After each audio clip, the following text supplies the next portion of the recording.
Rueth Naliet has called the Kiriandongo refugee settlement home for 11 years. She fled the civil war in South Sudan, but life is getting harder here too for this mother of 8. 2014, I getting the sack for maize, I getting the cooking oil, I getting bean and salt also. Now, 10,000 is saying you sign. I sign 10,000 cannot manage. 10,000, the whole thing is price is up. That's about $3 a month and another $24 for her children. Uganda is Africa's biggest host with 1.9 million refugees across 13 settlements.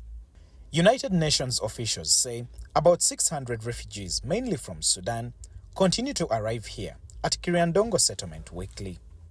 Overall, slightly over 51% of the refugees in Uganda come from South Sudan.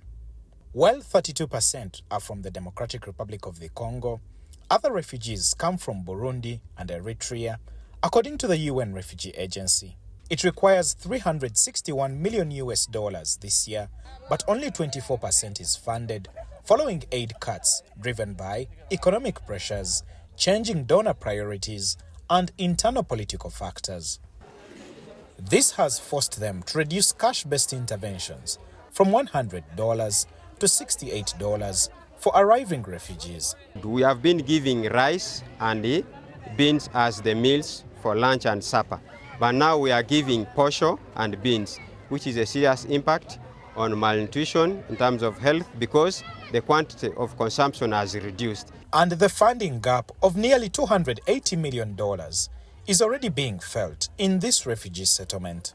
This health facility was previously offering a service turnaround time of about 3 hours, but with the reductions in medical staff and supplies, refugees here now wait much longer for treatment and critical patient care, leaving many in despair.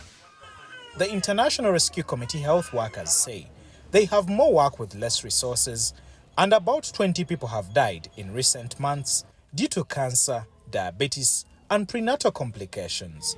So when deaths do occur, we have to audit the deaths, review them, look at the preventable factors and address them. We're trying to do that.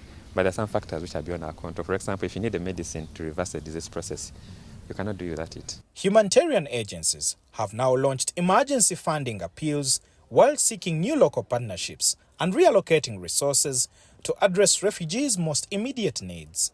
Darren Alancheune, TRT World, Kiriandongo, Western Uganda.